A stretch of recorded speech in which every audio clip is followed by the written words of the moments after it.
दोस्तों, कहानी चल रही थी गुस्सैल पति की मासूम पत्नी। पार्ट 12 में हम लोगों ने क्या क्या पढ़ा था उसका छोटा सा समरी हम लोग देख लेते हैं। साक्षी और आरव की नोकझोंक धीरे धीरे प्यार में बदलने लगी थी। गुस्से में आरव ने साक्षी को रुला दिया, लेकिन बाद में उसे मनाने के लिए खुद उसकी देखभाल भी की। अदालत के केस में साक्षी ने अपनी समझदारी से ऐसे सबूत जुटाए कि रंभा की सच्चाई सबके सामने आ गई। इससे आरव पहली बार उसकी काबिलियत से प्रभावित हुआ। खुश होकर उसने साक्षी को अपनी पहली डेट पर चलने के लिए पूछा, लेकिन शरारती साक्षी और नेहा ने मिलकर आरव की रोमांटिक प्लानिंग की ऐसी की तैसी कर दी। अब कहानी में आगे। साक्षी सभी को गुड बाय बोल कर बाहर आई। आरव गाड़ी में बैठे हुए उसी का इंतजार कर रहा था। साक्षी को अकेले घर से बाहर आते देखकर उसने राहत की सांस ली। उसे तो सच में लगने लगा था कि उसकी भोली भाली बीबी पूरी मंडली को अपने साथ लेकर आएगी। साक्षी जैसे ही गाड़ी का दरवाज़ा खोलकर अंदर बैठी, आरव बोला, क्या हुआ? तुम्हारी मंडली कहाँ रह गई? मंडली? साक्षी ने कन्फ्यूज़न से पूछा। हाँ, तुम्हारी नेहा दी और तुम्हारे प्यारे प्यारे बच्चे। आरव ने मुंह बनाते हुए बच्चों की तरह चिढ़कर बोला, अरे आपने मुझे बताया नहीं कि उन्हें भी लेकर आना था। रुकिए, मैं अभी लेकर आती हूँ। यह कहकर उसने दरवाज़ा खोलने के लिए अपना हाथ दरवाजे पर रखा। आरव ने उसके दूसरे हाथ को पकड़कर अपनी तरफ खींचते हुए कहा, चुपचाप बैठी रहो, वरना मुझसे बुरा कोई भी नहीं होगा। साक्षी पलटकर आरव को देखते हुए बोली, वैसे भी आपसे बुरा है ही कौन? देखिए कितनी जोर से मेरा हाथ पकड़ रखा है, दर्द हो रहा है मुझे। आरव तुरंत उसका हाथ छोड़ देता है। साक्षी भी दरवाज़ा फिर से बंद करते हुए बोली, चलिए अब कहाँ लेकर जाएंगे आप मुझे? आरव पहले तो 2-4 बार गहरी गहरी सांसें लेता है और अपने आप को पूरी तरह से संभालने की कोशिश करता है। वह अपना मूड बिल्कुल भी खराब नहीं करना चाहता था। उसे एक तो जल्दी छुट्टी मिलती नहीं थी और आज उसने खास साक्षी के लिए छुट्टी लेकर यह डेट अरेंज की थी। साथ ही वह अपनी और साक्षी के रिश्ते को भी अब सच में शुरू करना चाहता था, कम से कम यह जानने के बाद कि साक्षी उसे पसंद करती है। आरव अपनी तरफ से भी कुछ कदम बढ़ाना चाहता था। एक लड़की होकर साक्षी यह स्वीकार कर चुकी थी कि वह इस रिश्ते को निभाना चाहती है और उसे आरव पसंद है, लेकिन आरव ने अब तक खुले शब्दों में साक्षी से यह सब नहीं कहा था। आरव गाड़ी लेकर चल पड़ा। ड्राइव करते हुए लगभग 35 मिनट हो चुके थे और अब वे लोग बीच की ओर आ गए थे। साक्षी आरव की तरफ मुड़कर बैठते हुए बोली, ये तो बीच का रास्ता है, क्या हम बीच पर जा रहे हैं? साक्षी की बात सुनकर आरव मुस्कुराया और हाँ में अपनी गर्दन हिला दी। साक्षी भी मुस्कुराते हुए फिर से बैठ गई। क्या फ़र्क पड़ता है कि वे लोग कहाँ जा रहे हैं? वे दोनों साथ में हैं। उनके लिए तो बस यही बहुत बड़ी बात थी। आरव ने कार रोकी और बाहर निकला। अब तक साक्षी ने भी अपनी सीट बेल्ट खोल ली थी। वह बाहर निकलती उससे पहले ही उसके सामने आरव का हाथ था। साक्षी अपने चेहरे पर प्यारी सी मुस्कान लिए आरव के उस हाथ में अपना हाथ रख देती है। आरव ने उसकी उंगलियों को प्यार से थामते हुए कार से बाहर निकालने में उसकी मदद की।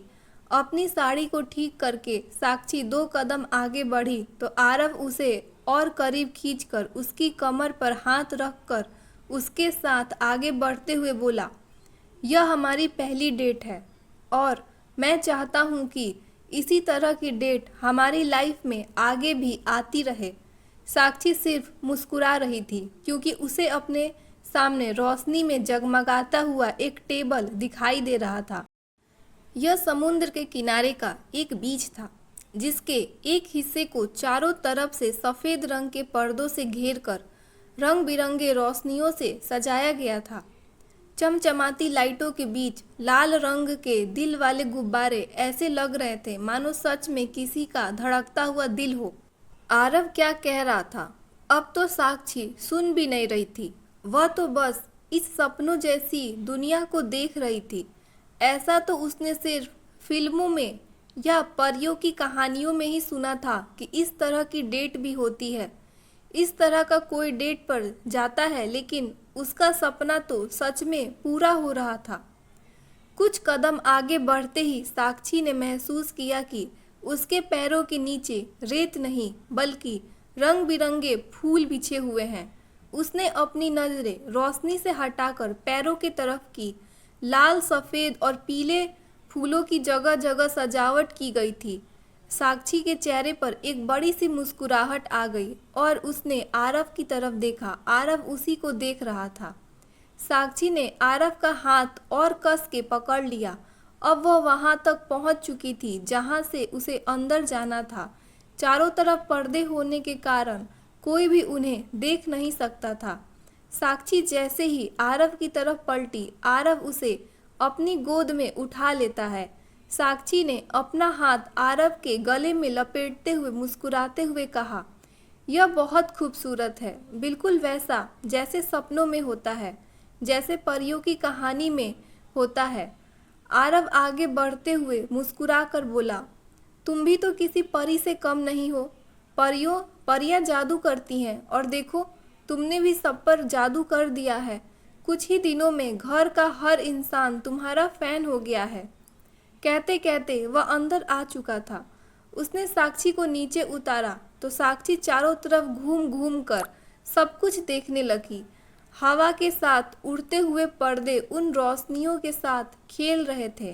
टेबल पर रखी खूबसूरत रंग बिरंगी कैंडल्स उस तेज हवा में भी जल रही थी। साक्षी झट से पीछे पलटी और आरव के गले लगते हुए बोली, मिस्टर कपूर, मैं बता नहीं सकती मुझे कितनी खुशी हो रही है। आरव ने उसकी कमर पर हाथ रखकर उसे अपने और करीब खींचा और कहा, मुझे अच्छा लगा कि तुम्हें ये सब पसंद आया। साक्षी ने आरव के कंधे से अपना चेहरा बाहर निकालते हुए पूछा, हम हमेशा इस तरह की डेट पर आएंगे ना? आरव ने हाँ में अपनी गर्दन हिला दी। साक्षी फिर से आरव के कंधे पर अपना सिर रखकर कुछ देर यूं ही खो गई। कुछ ही देर बाद दोनों गद्दे पर बैठे हुए थे। आरव अपने हाथ को एक बड़े गोल तकिए के सहारे टिकाकर बैठा था, जबकि साक्षी उसके पैरों से सटकर बैठी थी। साक्षी उस ठंडी हवा को महसूस कर रही थी। वो मंद मंद हवा जो पर्दों से टकराकर अंदर आ रही थी, उसके बालों को अपने साथ इधर उधर लहराने पर मजबूर कर रही थी। आरव मुस्कुराकर उसे देख रहा था।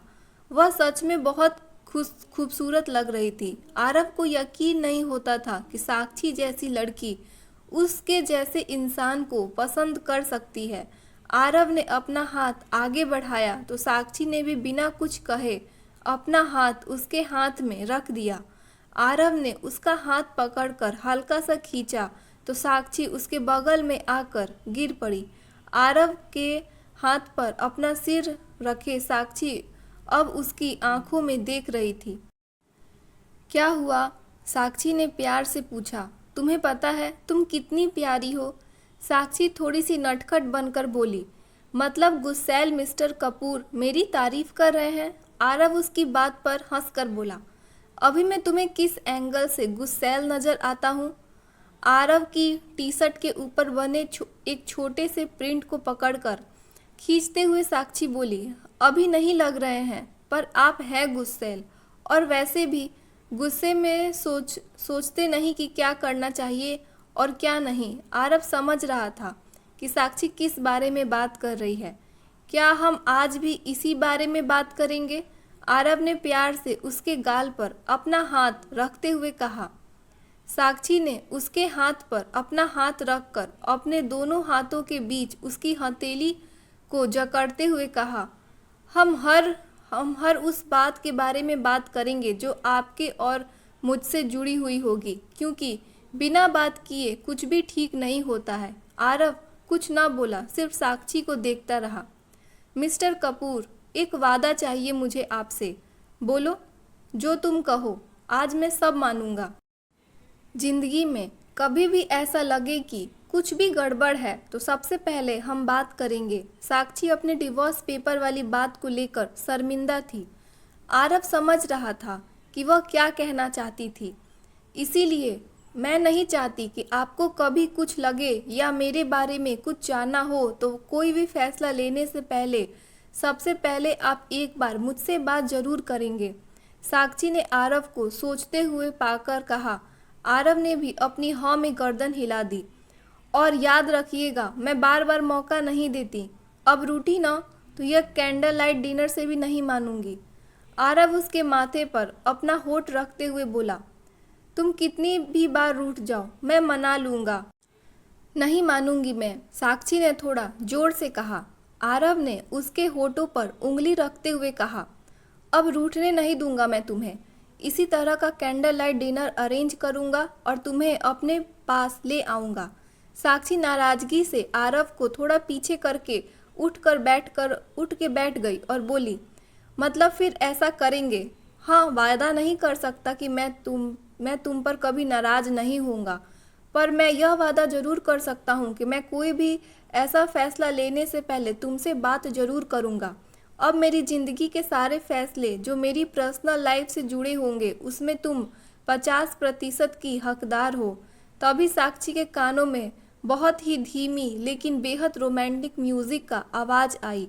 उसने चमकती आंखों से आरव की ओर देखा। आरव खड़ा हुआ, अपने हाथ आगे बढ़ाकर उसे भी अपने साथ उठाया। साक्षी के दोनों हाथों को उसने अपने सीने पर रखा और उसकी कमर पर अपना हाथ रख दिया। म्यूजिक के साथ दोनों अपने कदम से कदम मिलाने लगे। मुस्कुराहट दोनों के चेहरों पर थी, जो न आरव के चेहरे से जा रही थी और ना ही साक्षी के। आरव भले ही रंभा के साथ पति पत्नी वाला जीवन जी चुका हो, लेकिन उसके और रंभा के बीच कभी भी इस तरह का कुछ रहा ही नहीं। आरव और रंभा दोनों लगभग एक ही मिजाज के थे, जिस कारण उनके बीच कभी नहीं बनी। एक दो मौके हटा दिए जाएं तो दोनों एक दूसरे से बात भी नहीं करते थे। म्यूजिक खत्म हुआ तो आरव ने खाने की टेबल की तरफ इशारा करते हुए कहा, चलो खाना खाएं। साक्षी ने अपनी गर्दन हिलाते हुए और आरव के गले में लगे हुए बोली, मुझे यहाँ से नहीं जाना। आरव ने झुककर साक्षी की तरफ देखा, जो सच में बच्चों की तरह उसके सीने से लगी हुई थी। आरव धीरे से उसके चेहरे को अपनी उंगलियों से ऊपर उठाता है और साक्षी, जिसने अब तक आंखें बंद की हुई थी, आरव के ऐसे करते ही अपनी पलकों को ऊपर करती है और उसकी आंखों में देखती है। आरव इस वक्त साक्षी को नशीली आंखों से देख रहा था। उसकी नज़रें इतनी इंटेंट लग रही थी कि मानो उसकी फीलिंग साक्षी तक पहुंच रही हो। आरव की आंखों में देखते ही उसकी आंखों का नशा मानो साक्षी के ऊपर उतर गया हो। साक्षी चाहकर भी अपनी नज़रें उसकी नज़रों से हटा नहीं पा रही थी, बल्कि उसकी खुद की नज़रें भी आरव की नज़रों से जैसे बंद कर रह गई थी। आरव का चेहरा साक्षी की तरफ झुकने लगा और धीरे धीरे साक्षी की आंखें बंद होती गई। प्यार का वह एहसास जिसे वह सच में जीना चाहती थी अपने मिस्टर कपूर के साथ, उसकी ज़िंदगी में आ चुका था। वह अपनी फर्स्ट किस को जितना यादगार बनाना चाहती थी, उसकी फर्स्ट किस उतनी ही ज़्यादा यादगार थी। इस क्षण को ना आरव जीवन भर भूलता और ना ही साक्षी, जब दोनों पहली बार एक दूसरे को पाने की भावना से एक दूसरे की तरफ बढ़े थे। कुछ ही पल बाद उनकी सांसों को संभालते हुए दोनों एक दूसरे के गले लगे, अपनी आंखें बंद की, एक दूसरे से लिपटे हुए थे। इधर नेहा जब कमरे में आई तो शिवम नेहा से नाराज था। आरव, जो कि कभी छुट्टी नहीं लेता था, बाहर जाना घूमना फिरना तो बिल्कुल बहुत दूर की बात है, आज जाने कितने दिनों बाद उसका भाई इस तरह की डेट के लिए माना था। इसीलिए शिवम उसके लिए बहुत ज़्यादा खुश था। साक्षी के कहने पर ही सही, लेकिन नेहा ने उन दोनों को डिस्टर्ब किया। इस बात को लेकर शिवम नेहा से बात नहीं कर रहा था। नेहा यहाँ से वहाँ शिवम को मनाते हुए घूम रही थी। गुस्से में शिवम छत पे चला गया था। नेहा बिस्तर पर बैठी हुई थी और बोली, एक आरव का बच्चा अपनी खुद तो साक्षी के साथ रोमांटिक डेट एंजॉय कर रहा होगा और यहाँ मेरी नाइट बर्बाद कर दी। शिवम मुझसे बात ही नहीं कर रहे हैं। मैं थोड़ी ना गई थी कुछ करने के लिए, साक्षी ने बोला था आ जाओ। उसका भी चेहरा दुखी हो गया था। फिर साक्षी की तरह नेहा के भी दिमाग की बत्ती जली। अरे साक्षी अपनी डेट इंजॉय कर रही है तो क्या मैं क्यों नहीं अपनी डेट इंजॉय करूं? उसने अलमारी से एक शॉर्ट ड्रेस निकाली और आजकल वह नहीं पहना करती थी। दोनों बच्चों के हो जाने के कारण उसने थोड़ा सा वजन बढ़ा लिया था और इस वजह से अब वह ड्रेस पहनकर अपने ससुर के सामने जाते हुए उसे अच्छा नहीं लगता था। इस वक्त सभी सो रहे थे, इसीलिए नेहा वह ड्रेस पहनकर आईने के सामने अपने आप को देखने लगी। फिर थोड़ा बहुत मेकअप करके उसने मोबाइल हाथ में लिया और छत की ओर बढ़ गई। शिवम इस वक्त छत की रेलिंग पर टिक कर खड़ा था। वह जानता था कि वह नाराज होकर आया है और नेहा उसे मनाने जरूर आएगी। वह उसी का इंतजार भी कर रहा था। लड़कर भले ही आ गया हूँ, लेकिन तुम आओगी नेहा। वह इस बात का इंतजार कर रहा था कि उसकी बीबी उसे मना ले।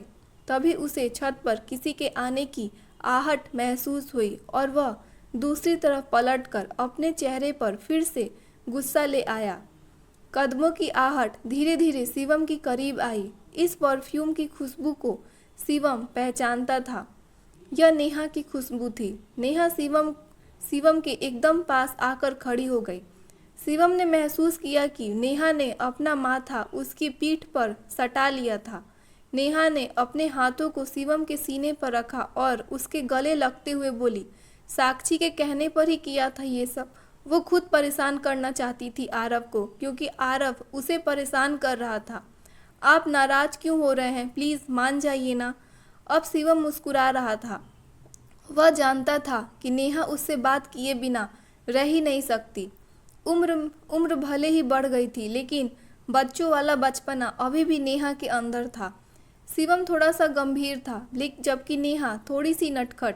शायद इसीलिए इन दोनों की जोड़ी हमेशा एक दूसरे को परफेक्ट करती थी। शिवम नेहा की तरफ पलटा।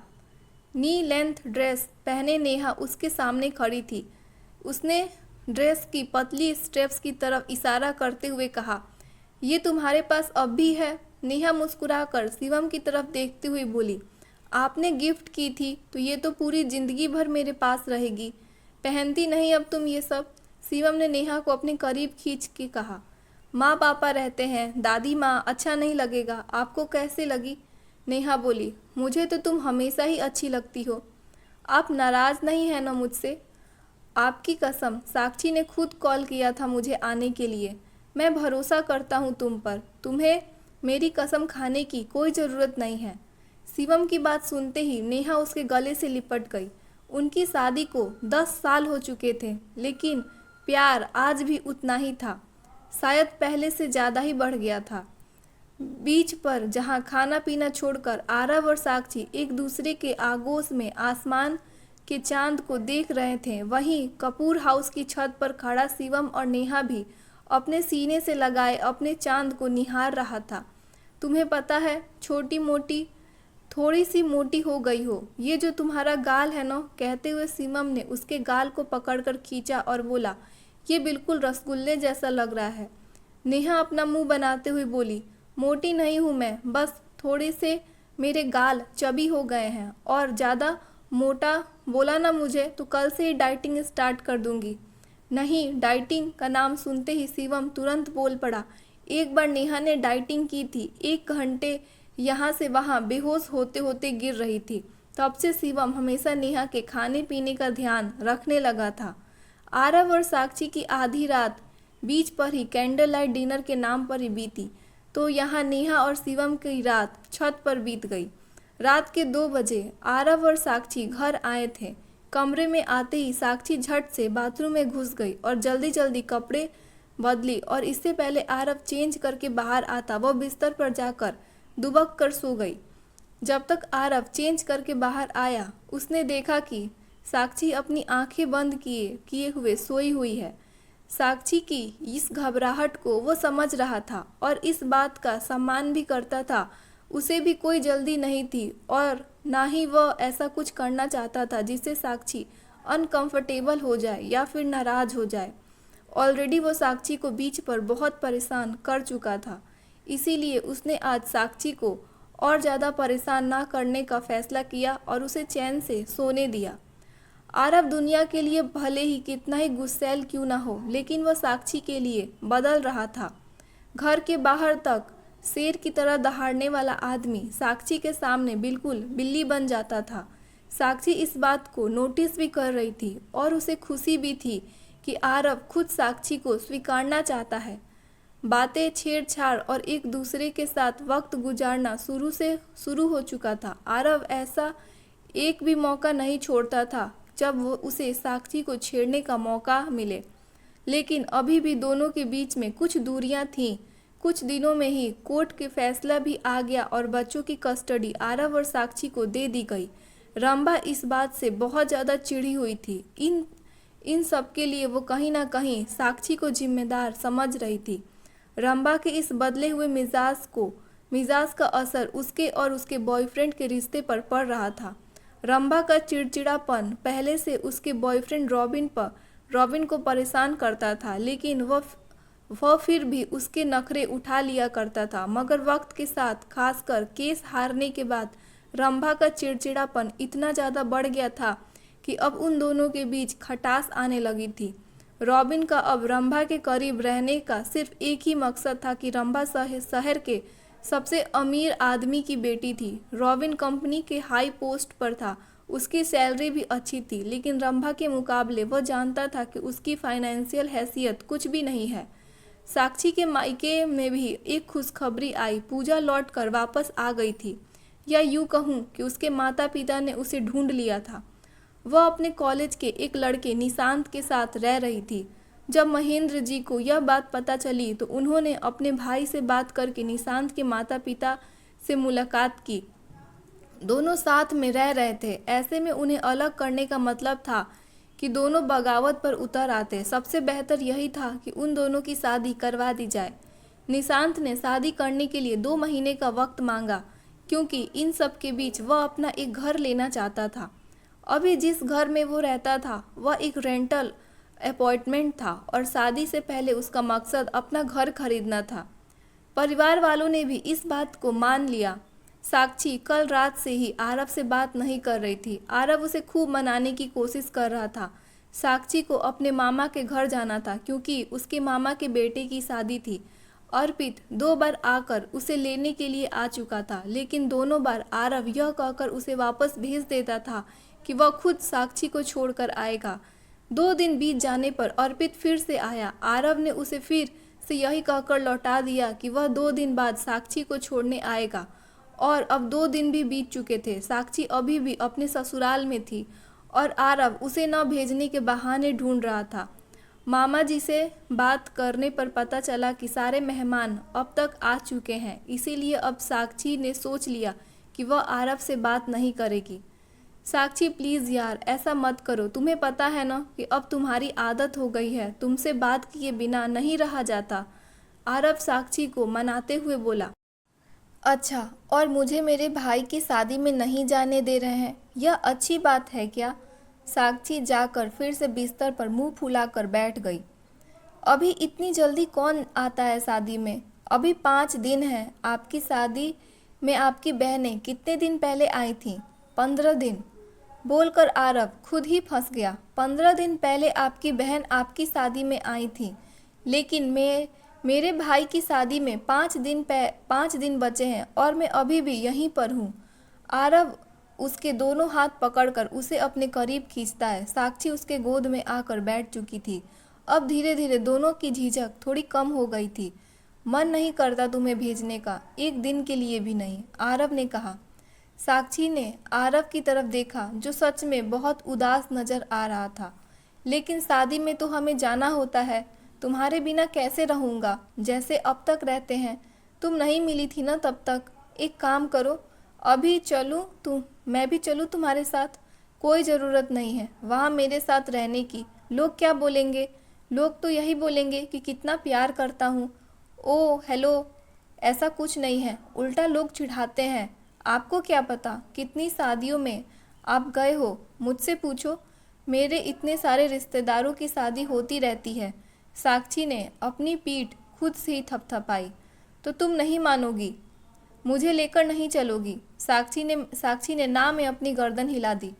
आज तुम्हें जाना ही है, आरव ने कहा। साक्षी ने जोर से हाँ में अपनी गर्दन हिलाई और आरव के गले में अपनी बाहें डालते हुए बोली, आप शादी वाले दिन आ जाना, हम दोनों साथ में शादी देखेंगे, अच्छे अच्छे खाने खाएंगे और फिर मैं आपके साथ घर आ जाऊंगी। साक्षी अपनी गर्दन तिरछी करके आरव की आंखों में देखने लगी। उसका भोलापन ही था जो आरव को सबसे ज़्यादा अच्छा लगता था। समझदार वो कम नहीं थी, बल्कि आरव से वो कई ज़्यादा समझदार थी। लेकिन उसके अंदर एक अलग ही मासूमियत थी जो उसे बाकी लड़कियों से अलग बनाती थी। आरव उसके सिर को अपने करीब खींचकर उसके माथे पर किस करते हुए कहता है, तैयार हो जाओ, मैं अपनी जान को खुद उसके मायके छोड़कर आऊँगा। जान? Interesting mister Kapoor. आरव के जान कहने पर साक्षी मुस्कुराते हुए बोली, बिल्कुल। तुम मुझे मिस्टर कपूर बुलाती हो तो मैंने सोचा कि मैं भी तुम्हें कोई नाम दे दूं। मुझे बहुत अच्छा लगा, लेकिन क्या आप यह नाम सबके सामने बोल पाएंगे? तुम्हें क्या लगता है मैं किसी से डरता हूँ? आरव ने नज़रें छोटी करते हुए कहा। नहीं, आप डरते तो नहीं हो। चलो ठीक है, अगर आपने मुझे लोगों के बीच में 5 बार जान कहकर बुला लिया ना, तो आई स्वेयर जो आप कहोगे मैं मानूंगी। आरव उसकी गहरी नज़रों को देखते हुए बोला, तुम श्योर हो कि जो मैं कहूँगा वो तुम मानोगी? कहते कहते आरव की नज़र साक्षी के पूरे चेहरे से होते हुए उसके होठों पर आकर रुक गई। साक्षी बेखूबी महसूस कर रही थी कि आरव कहाँ देख रहा है। साक्षी ने अपना दायां हाथ आगे कर दिया। आरव उसके हाथ में अपना हाथ डालते हुए कहता है, 5 बार सबके सामने, उसके बाद जो मैं कहूँगा। साक्षी मुस्कुराकर अपनी पलकें झपकाकर बड़ी सी मुस्कान अपने चेहरे पर लाकर बोली, डन डना डन डन। आरव उसके गाल पर किस करके उठता है और उसे साथ चलने के लिए कहता है। साक्षी जो अपना बैग कब से पैक करके बैठी हुई थी, अपना बैग लेकर बाहर आ जाती है। दोस्तों, कहानी का नेक्स्ट पार्ट कल आएगा। आप लोग वीडियो को लाइक ज़रूर कीजिएगा, चैनल को सब्सक्राइब भी कीजिए।